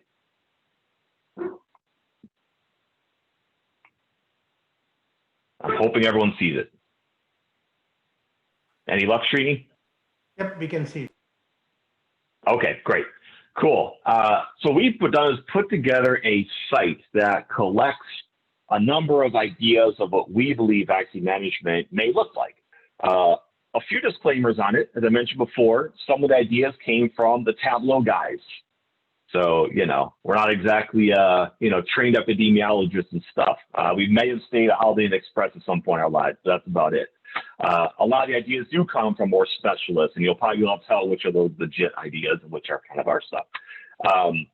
You know, some of this data is real data. Some of the data is demo data.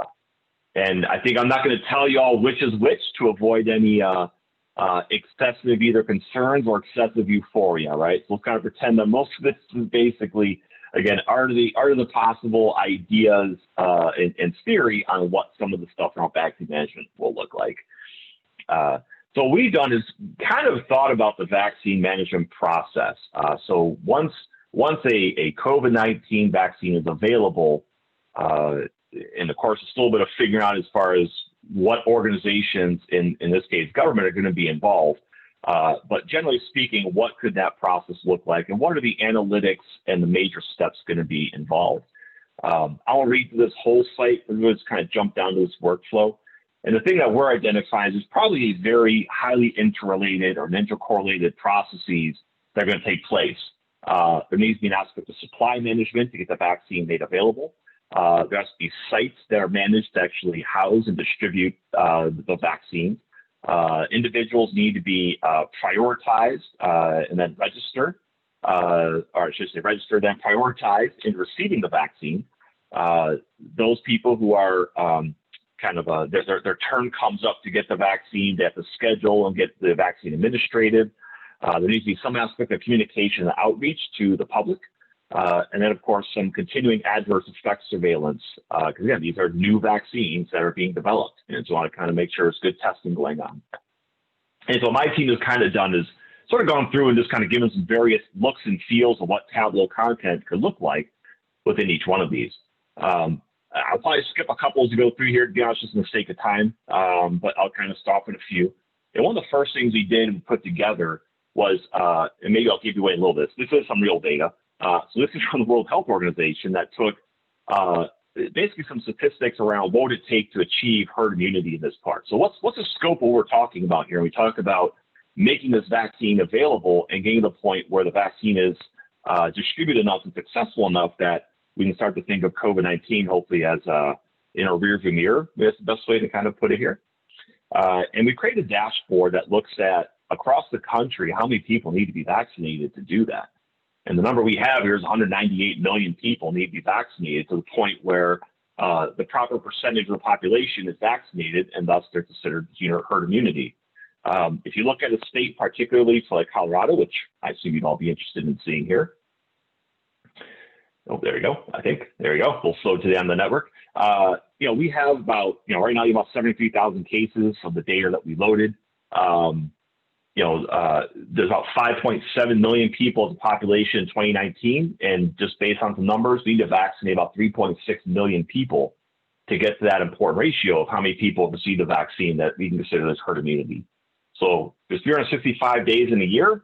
So if y'all think about how many people need to be vaccinated a day, I'm sure y'all probably better at math than I am. You can see it's a pretty huge number of people. It's a pretty huge undertaking to get enough of this vaccine produced, received, distributed, and basically into the population to get to that point. So pretty massive undertaking. It's a pretty huge ambition and goal to achieve, and that's just for one state. We actually have some data could drill in by county and stuff. You want to even look at more information stuff as far as by county, what would you want to issue to achieve? So kind of an interesting look at just what are we talking here? What is the scope of the challenge ahead of us?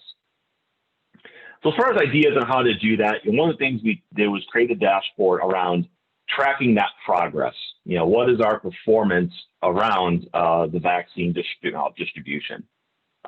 Spoiler alert, this probably is not real data because no vaccine has been administered. So I'm sure y'all figured that out already. But I want to kind of be able to create a dashboard, not unlike the governor's dashboard and the COVID dashboards that we just saw presented earlier, but really kind of get some statistics out there that show some major KPIs important to communicating our progress in the vaccination effort. So I have things like the number of vaccines already administered, the number are scheduled for administration, how many people have experienced adverse reactions, how many people with adverse reactions had pre-existing conditions already, which might complicate the results there. What's our target vaccination rate? About 70% is kind of a generally understood target. And how much have we done so far? Of course, in our demo here, we're very early in the process, about 1.3 of the vaccinated. And then what's the schedule adherence? You know, the general idea is, you know, there's likely going to be a multiple dosage being applied in a lot of these cases. It may not be a one-stop shop when the vaccine is done. You may have to go on a site care plan where you go for one vaccination, then you have to come back a month or so later, have a second, maybe a third dose, whatever the case. We want to make sure people are adhering to that schedule. And there's an understanding probably people are not going to come back after the first dosage potentially. We want to make sure that schedule here stays pretty high. I don't think each one of these, I can kind of use this little button here to flip it. And what it's going to do then is expand that KPI to give me some type of visualization, to give me some details, right? In this case, I just expanded it and I have a Tableau map that shows me by county. In this case, looking at Arizona, of course, how many people in each county have been vaccinated. If I look at some of these other ones like adverse reactions, what are the top adverse reactions people seem to be feeling after they get their vaccinations? You know, they're feeling fevers, they're feeling nausea, chills, injection site pains and things like that.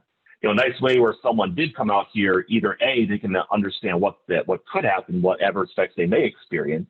And of course, if they just did get their first vaccination done, this kind of tells them, hey, I'm feeling fever and chills and I got soreness, you know, maybe there's some adverse reactions because of the vaccine, right? It kind of gives people an idea of what may be a concern that they want to follow up on.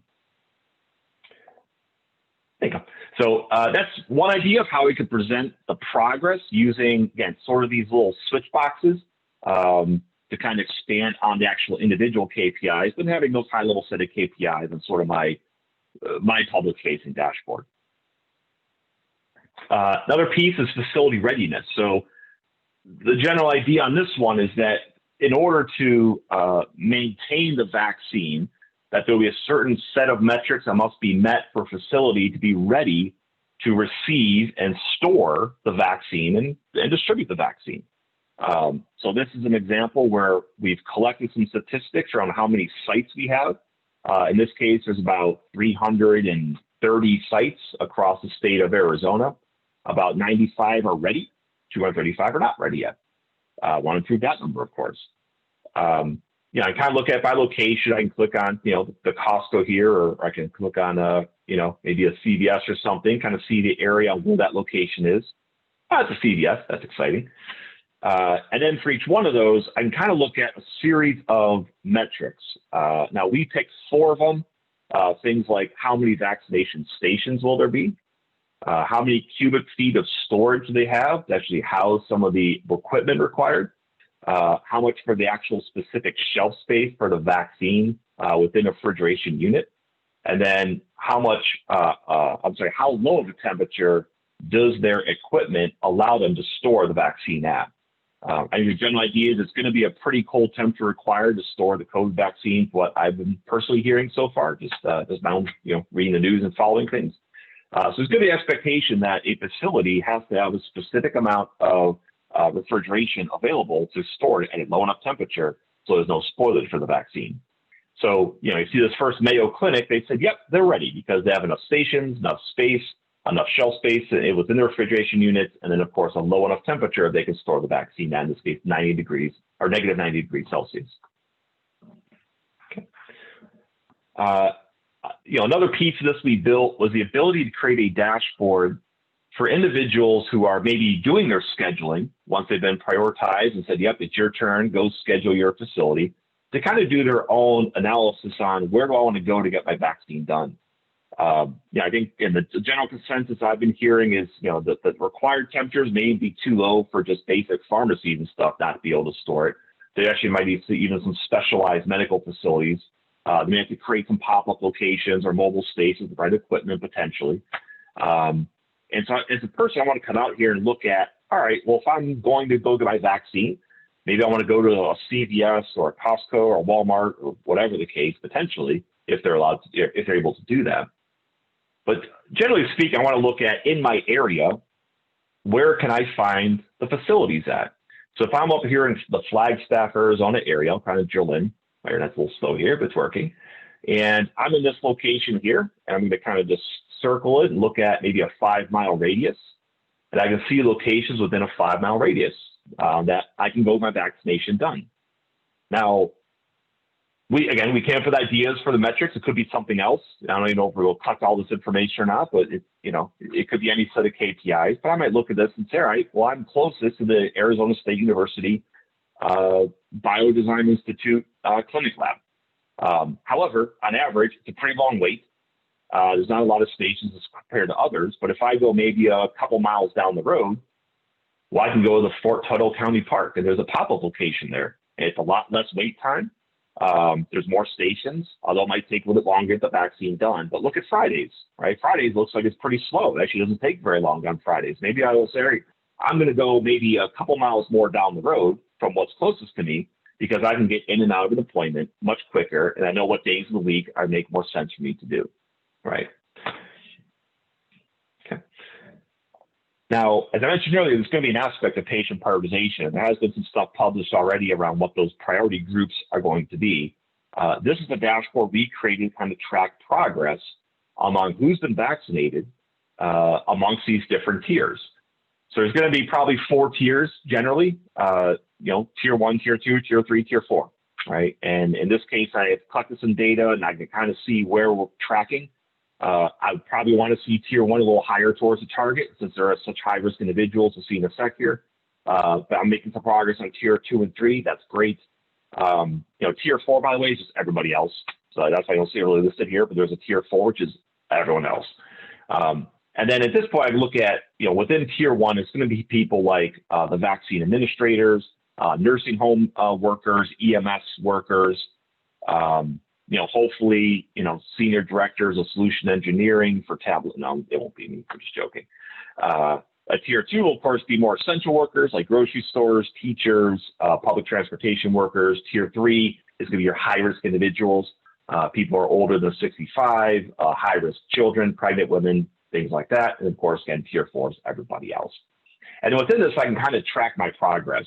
So I might look here and say, all right, well, I basically want to get to that 70% vaccination rate. That might be my target. Well, Maricopa County, which is a major county in Arizona, for those who aren't aware, it's the largest one, of course. They get about 253,000 vaccinations, only done 93,000. So about 37% of target. They're way behind. So we definitely need to put some more focus on Maricopa County for sure. Now, as far as why that might be, we can look. Oh, I should take that back out a little bit more here. So the other thing we did was actually did sort of a vaccination actual versus target. So based on the amount of people we need vaccinated, going back to that herd immunity example, and how much we have actually, how much we can get out, how much we've done so far, going back to our performance management dashboard, I can kind of project out how much do I need to actually vaccinate, which is the gray line up here, versus how much we've actually done. And again, this, not getting anybody too concerned or euphoric or anything, but, we're getting some good vaccinations done, our demo example here, but the gap is getting wider, which means we have to definitely increase our ability to provide these vaccines in order to keep up with our target. It looks like we're falling behind a little bit in our demo example here. Now, part of that may just be the inventory management aspect. So we've created a dashboard looking at the inventory management piece across various facilities. So depending on how many people need to get vaccinated, do I have enough on-hand vaccine quantity? If I don't have enough on hand, or if I'm running low based on my projections, is there enough currently on order to meet the demand that I have? So for the state at a high level, I can look at how much vaccine quantity I have, how much is currently on order, how much my forecast is, and what the shortfall is. So generally speaking, I need about 397,000 vaccines to be delivered. I have 358,000 delivered across facilities amongst the state. That can be a shortfall, about 40,000 right now. But I have more on order. Of course, the increase demand will increase along with it. But, generally speaking, I'm not doing great right now. I am short, but I do have a good amount that's currently on order, which should be arriving pretty soon. I kind of look at how much I ordered on various dates. So I can kind of then project out how much is going to be coming soon based on when I ordered it and when it should be delivered. And I kind of look at how much, shortfall or surplus we have by county. So a good example, Maricopa County, again, is the largest county in Arizona. They have a huge shortfall, that 31,952 you see there. But if I look at the neighboring two counties, Pima County and Yavapai County, and if you're from Arizona and has butchered those names, I apologize. I'm not great with names. But you see there's additional surplus, 3,000 more here and 2,000 more here. So could we actually take some of that surplus and move it to Maricopa potentially? That's one way I could pursue it. I could even look at by facility, the same exact idea. If there's a facility right here that has a shortfall and a facility right next door that has surplus, can I transfer some of that inventory over to help mitigate that shortfall if needed? I'll kind of just jump on in to the last one, which is really adverse effects. So as part of the vaccination process, you're going to want to collect information based on likely surveys and other things around, are you experiencing adverse effects? Was it from specific, manufacturers of vaccines, specific lot numbers? What were the adverse effects? Did you have pre-existing conditions that drove those? And I can kind of break down some various statistics and analyze some of these adverse effects around what people are feeling, when did they experience it, how long after vaccination did they start to experience it, are they within a specific age group or gender, or within a specific race or ethnicity, are they within a specific risk level, what lot did they receive from the manufacturer, and then some very, really interesting patient details. So I can kind of look at if individuals within a specific age group and they have certain pre-existing conditions, are they more likely to experience other adverse effects?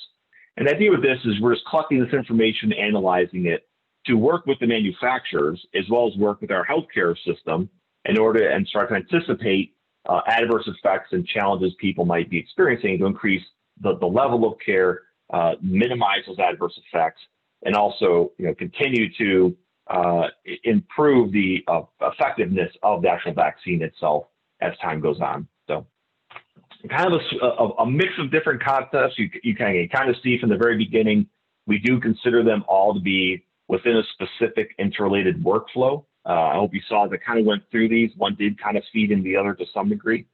But that was what we believe the art of the possible of what a vaccine management, analytics workflow and vaccine management dashboards could look like within Tableau. So I'll kind of pause here for any questions or comments.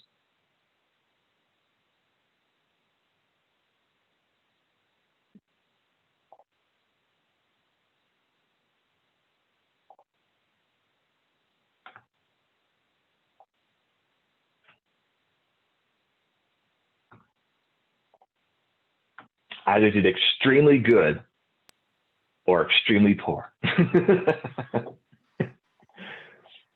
You did amazing, Dave. I think, we have to look forward, right? We have to think forward and say, hey, vaccine management is so key. And you covered all the bases, man. It's just like so many things that we need to take care. I think it's a very comprehensive, delivery of vaccine. So similar to how we saw it with CDPHE, COVID-19 dashboard, where they have shown all the statistics related to COVID data. This is amazing, like how we can think forward and how we manage the vaccine. Good, thank you very much, Dave. Appreciate you jumping. Absolutely. Cool. We are top of the hour, and thank you very much, everybody, for joining this first virtual data summit. And I think it's pretty amazing speakers we have, and everybody so pretty relevant to what we are going through with the pandemic, and how all things are coming together, or how we can look forward. So thank you very much. And every next year, it's going to be 7th year for Rocky Mountain Tableau user group. And the user base has grown big time, and we cover both public and private sector organizations. So this recording will be, it's all recorded, so we will send you the link, and thank you very much, and have please stay safe, and looking forward to seeing you all next year. Thanks again. Appreciate all of it.